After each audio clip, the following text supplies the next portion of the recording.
Billy Batson and his mentor travel the highways and byways of the land on a never-ending mission to right wrongs, to develop understanding, and to seek justice for all. When Shazam came out, it was one I was looking forward to, but I was skeptical about the quality of work David F. Sandberg, who was a horror guy, would do for this movie, which seemed like a comedy action film. I liked Shazam a lot as a kid, as my local library had his archive edition books, which covered a bunch of his Golden Age appearances back when he was Captain Marvel, and I thought he was a fun twist on Superman, basically. He was also the first comic book superhero to get a treatment on the big screen with the serial adventures of Captain Marvel.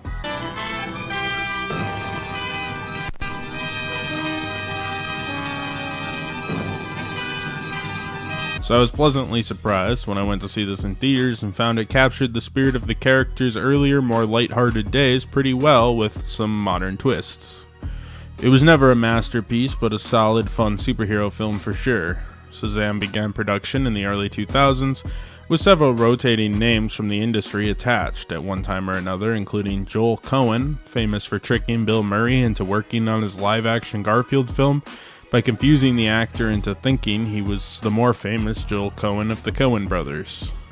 Peter Segal was attached as director of the project later on, with The Rock set to star as the villain Black Adam. We will get more into the actor's long history as Black Adam later, though.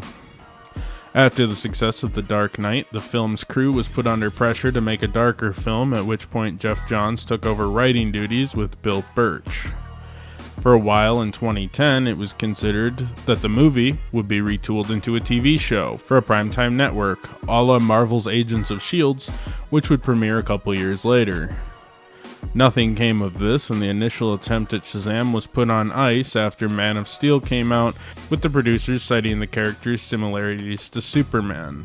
But just about a year later, the producers seemed to change their minds, as it was announced as part of a 2014 slate launch, with The Rock deciding on whether he wanted to play Shazam or Black Adam, but noting that he would star in this version either way, with the film set to release in 2016.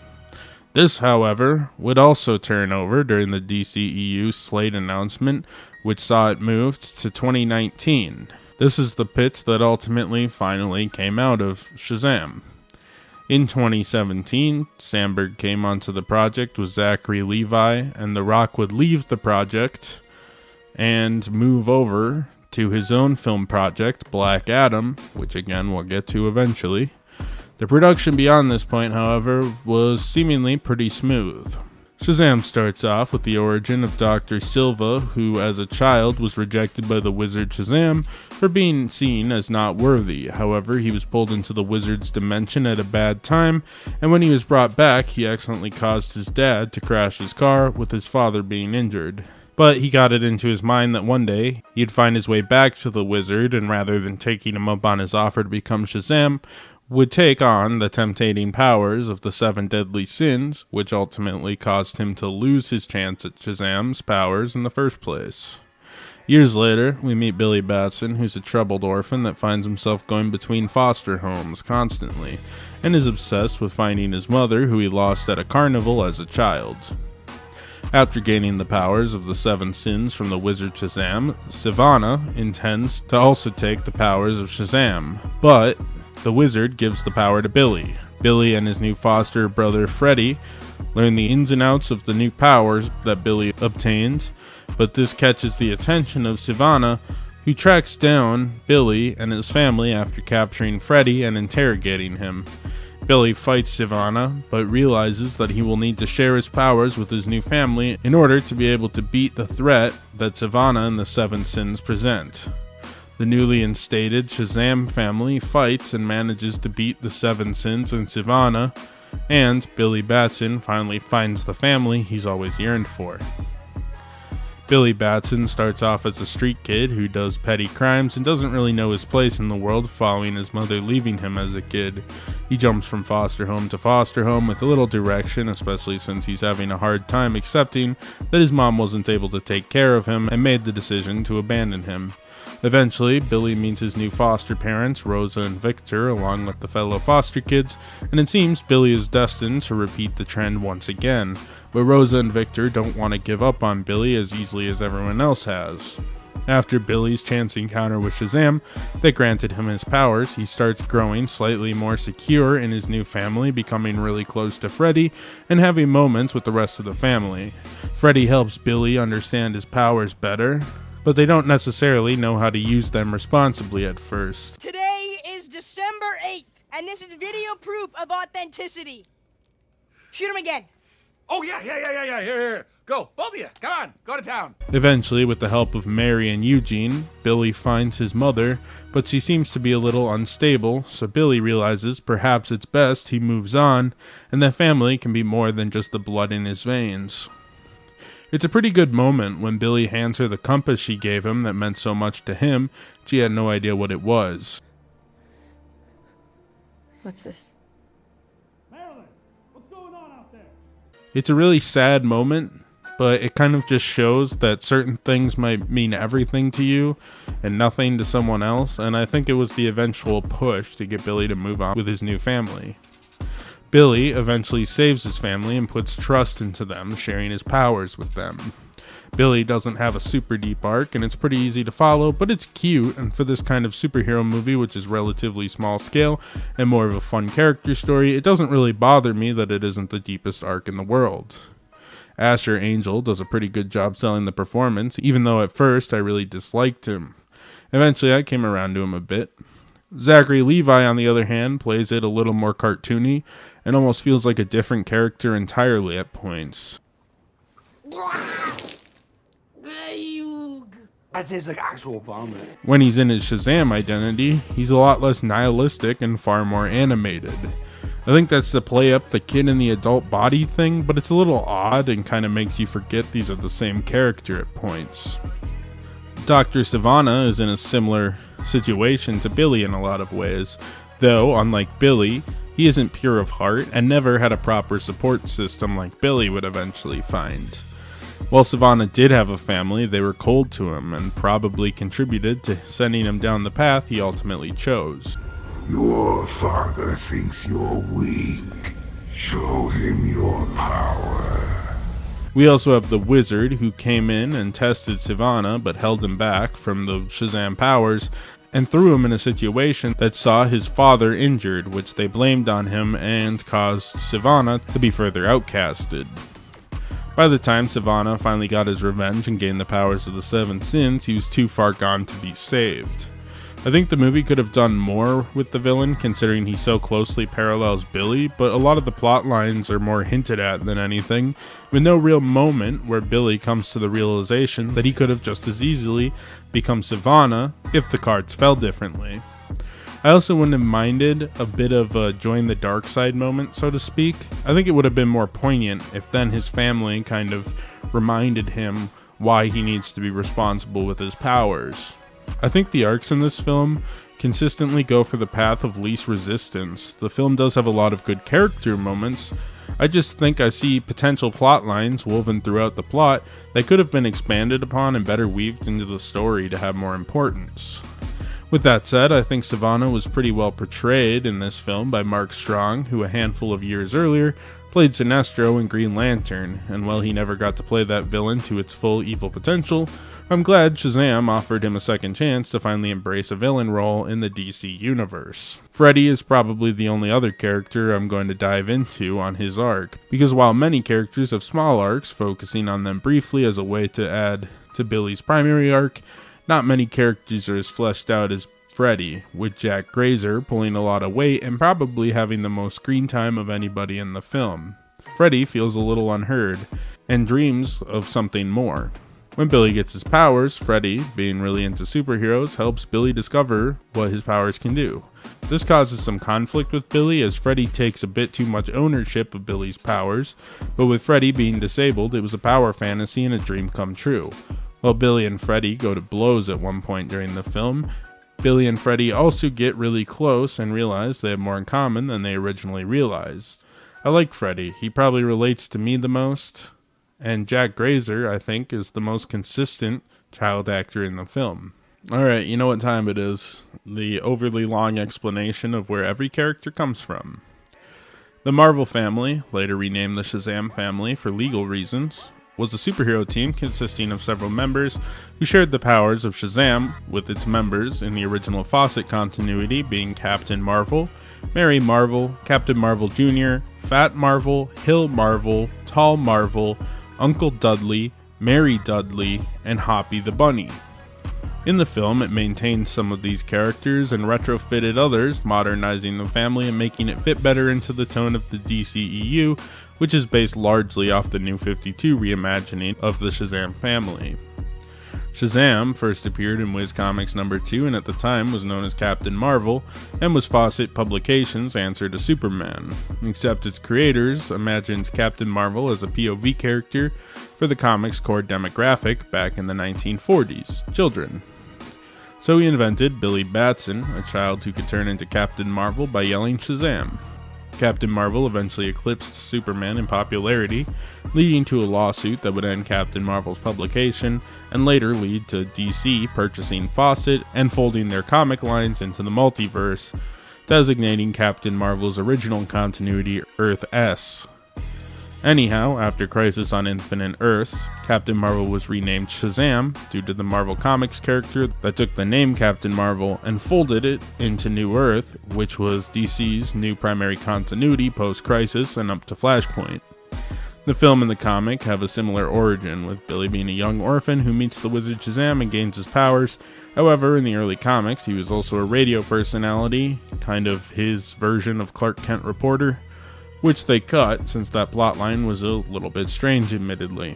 Dr. Savannah was Captain Marvel's first foe, and up till Black Adam was his primary antagonist, and started off as your basic mad scientist archetype, first appearing in Whiz Comics number 2, and has been steadily appearing ever since. Imagine Lex Luthor, but more unhinged. Freddie Freeman, or Captain Everypower as he's known in the DCEU, originated in Whiz Comics 25 as Captain Marvel Jr., and eventually Shazam Jr., post Captain Marvel's name change to Shazam. And he's the de facto sidekick of Billy, who in the comics, after almost drowning during events stemming from an attack by the evil Captain Nazi, became Captain Marvel's first protege, Captain Marvel Jr.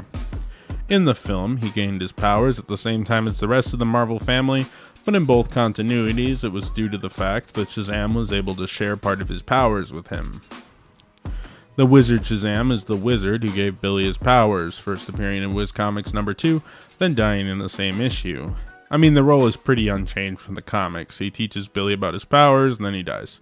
Dara Dudley is a relative newcomer to the Shazam universe, being created in Flashpoint Volume 2, Issue 1, in 2011 as part of an alternate future. She eventually was folded into the main timeline as well.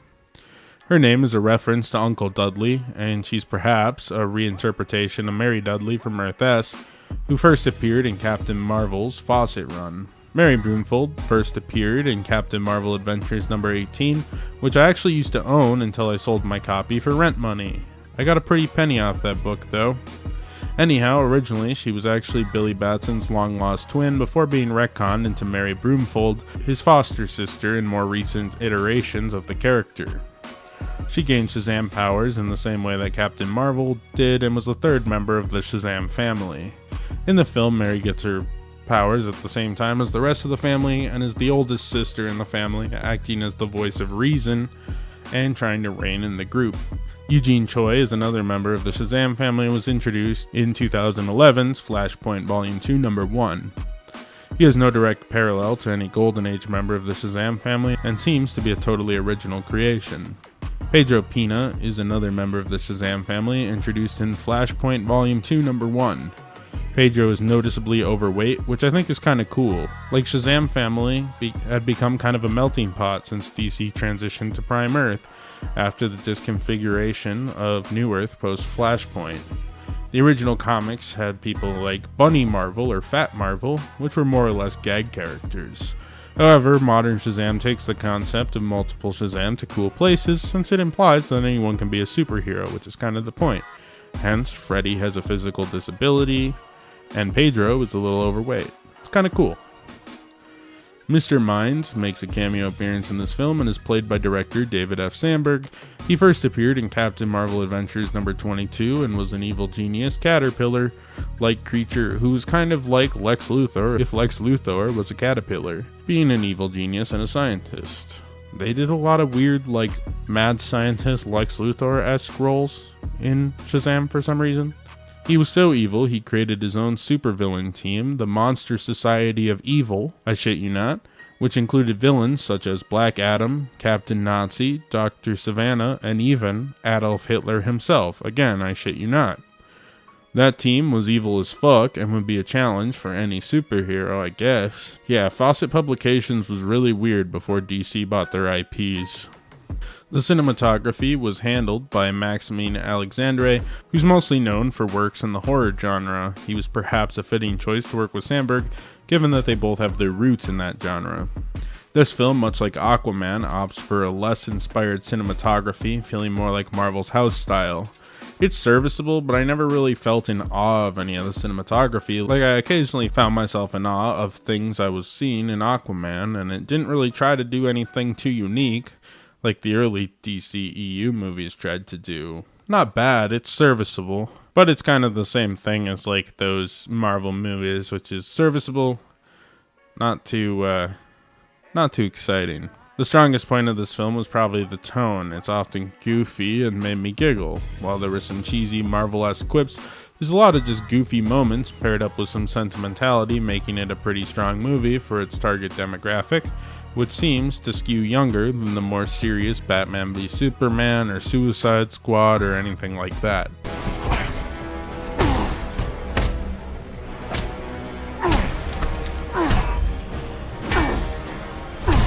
I like that they did that. In the original comics, Captain Marvel was meant for younger people and kids, in a Superman-like power fantasy, so it's only natural they skew the movie in the direction of younger people, with the more serious Snyder stuff kind of just being off to the side and just happening in the same world. It's a large enough world with a good variety of characters, so I think it worked. Not to say it doesn't have some gags made for adults or that it isn't entertaining to me as an adult. It's just lower stakes and designed to be easily digestible for all ages, and I think the film absolutely nailed that tone. It feels comparable to something like Sam Raimi's Spider-Man, but a hair less dark, just being a fun all-ages romp. I don't think it would be too intense for younger kids, so it's definitely a whole different demographic. The music is scored by Benjamin Walsfix, who worked with David Sandberg somewhat frequently, but sadly the music kind of sucks to me. It sounds pretty cheap, and they definitely didn't want to do anything too epic. That wouldn't be a problem, not going as epic as a larger film would, but it really doesn't have personality either, like the Spider-Verse movies, for example, which lean into a hip-hop influence. It's not as grand as like a giant multi-piece orchestra film score, but it still sounds cool and works well with the world. This, however, just kind of sounds generic and forgettable. They did a good job with licensed track, for example playing Don't Stop Me Now by Quinn, which is a great song, and they fit it into a real high-energy scene, and I thought they worked it pretty well. So not all sound design is bad per se, I just think the score was kind of weak. The editing, much like the cinematography, is serviceable but never does anything to blow me away. The film was edited by Michael Aller, who has a close relationship with Sandberg, working with him on Lights Out and several other horror projects. I will say, considering this goofy, kid-friendly superhero movie was handled by people who mostly work in low-budget horror, everything was pretty good. However, a lot of these people were also new to the industry, to this scale at least, relatively, along with having a lot less money than other movies like Aquaman or Justice League or something like that. That may explain why the movie's relatively amateurish compared to like Aquaman or something larger than that. But considering everything they did a real solid job. You wouldn't expect from what we got that it was a bunch of relatively young horror guys making the film. The mid-credit scene sees Sylvana talking to Mr. Mind, who hints about the Pillar of Evil, taking over the 7 realms. The 7 realms are about to be ours. This end credit scene ended up going nowhere since Mr. Mind was not used as the villain in the sequel film. They do poke fun at this in the sequel, but it's moderately disappointing that they never got around to this plot point, especially since the second film failed to make box office projections, and with James Gunn's reboot, and David Sandberg wanting to head into the horror genre again, spelling the end of this iteration of Shazam. The other end credit scene sees Billy attempt to talk to fish a la Aquaman. It's just a quick gag, nothing special, it's kinda cute. There's a lot of good little things that this film does, and in a lot of ways, is stuff that's better than the other films in this universe. For example, the film flows through exposition quickly and efficiently. I think Aquaman did a decent job with exposition, but there was a lot of it, and it was a lot more heavy-handed than this film. This film keeps it real simple, allowing for more time to go to the characters and not having an insane runtime. The film is still a little long and probably could have been trimmed down a bit, but I don't mind it, it's mostly fine. I also really liked when Billy discovers his powers with Freddy and has this really fun montage set to Don't Stop Me Now by Quinn, as I said. It helps that the song is a total banger, but the editing and shots keep up a similar energy to the song, and it makes a really fun sequence. It's also a unique power discovery scene that shows how a couple of dumb kids would react to essentially having the powers of Superman. It's cute, it's fun, I like it. On another note, Dr. Sylvana's evil lair is the IDS Center from Minneapolis, superimposed in the Philadelphia skyline. I see this tower every day on my way to work, which makes it kinda cool to see on the screen for me, even if it's cheaply superimposed on a different city's skyline. Minneapolis and Minnesota never get invaded by aliens or anything in these films, so it's kind of fun to see something like that. Anyhow, I like that the film teases and has Easter eggs to the wider DCEU without feeling the need to explicitly feel connected. A big problem I have with a lot of these superhero film universes is that things are openly very connected as a tactic to get you to watch films and shows that are set up or referenced in other projects. This has been a major problem with things like the recent Marvel films, which tie into like 4 TV shows and a handful of movies, which can make a slightly messy movie totally incomprehensible to someone like me who isn't invested enough in the MCU today to watch all the shows. The film only sets up things for its own series. It doesn't have any pointless cameos. Superman does show up as a faceless gag cameo, and we see a Batarang, but they're just cute moments, not really deep lore moments that require 5 prerequisite films to understand. Speaking of cute cutaways, this film has a handful, like when they're in the Shazam pocket dimension and open the door to see a bunch of tuxedoed gators playing poker, or when the Philly love sign is crushed. These are some cute moments and cutaways that are well set up little chuckles, add some comedy without resorting to the cheap quips a lot of similar movies resort to. On that note, I think all the child actors are pretty decent for the most part, and they're at least fun to watch even though they are still child actors and aren't going to win any Oscars for their work. I saw a behind the scenes clip on the Harry Potter films where Chris Columbus talked about how most scenes were speed cut in those Harry Potter films because it's hard for children to hold long performances, which is funny. I definitely noticed that here as well after seeing that excerpt. Kinda interesting. Also, the end credits animations are definitely ripped straight out of Spider-Man Homecoming, but these are always fun. I enjoyed this one. DC didn't even bother doing any animations for a few of these films, so it's always fun having little entertaining credits for you to watch after the film. I have a few critiques of the film as well, beyond the few minor things I mentioned earlier. The film definitely is a step down for battle scenes when compared to the other films in the franchise, and this film also has the 7 Sins, who are just shitty CGI creatures, but I will say they're better designed than some of the CG characters in the universe, but I mean the render quality is a bit cheap. With these complaints in mind, the movie is also much cheaper than most of the other DC films and isn't too bothersome, especially with Mark Strong and Sivana doing most of the villainous heavy lifting. Billy also feels like a totally different character between being himself and Shazam, and that's a bit jarring, but whatever. My reaction on rewatch is that it's still good. Certainly not the most ambitious film in the DCEU. It was probably the safest movie in the DCU, to be honest. Designed to be entirely simple and crowd-pleasing, which I think is something DC never really does to this day. DC films are kind of a gamble between the worst thing I've ever seen and surprisingly really well done. And that has been a historical case for most of these films going back to the 70s Superman series. This movie plays to the hits, and it's just really basic. I like it, it works, but in the same way, I like a Marvel film that works. I give it credit for what it is, it's safe and serviceable, but I prefer when DC takes big risks over the more standard fare like we get here. Shazam ended up with a total gross of $357 million on a budget of around $100 million, which means the film probably made like $150 million. It certainly didn't make a huge gross, but given its budget, it's actually a pretty solid gross for a smaller film. Rotten Tomatoes had a 90% rating, and Metacritic had a score of 71 out of 100, which means while it isn't crazy critically acclaimed, it did pretty well critically and was considered one of the better DCEU films to come out to date. People praised that it balanced its occasionally dark tone with one that also had a lot of goofy and fun moments, while not coming off totally ridiculous. It was nominated for several awards, mostly secondary stuff like the MTV Awards and stuff. It ended up winning the award for the best comedy film from the National Film and Television Awards. With everything going pretty well for Shazam, a sequel was quickly greenlit and was tangentially supposed to be related to Black Adam, which was the main adversary for Shazam in the comics, and was also on the way at this point.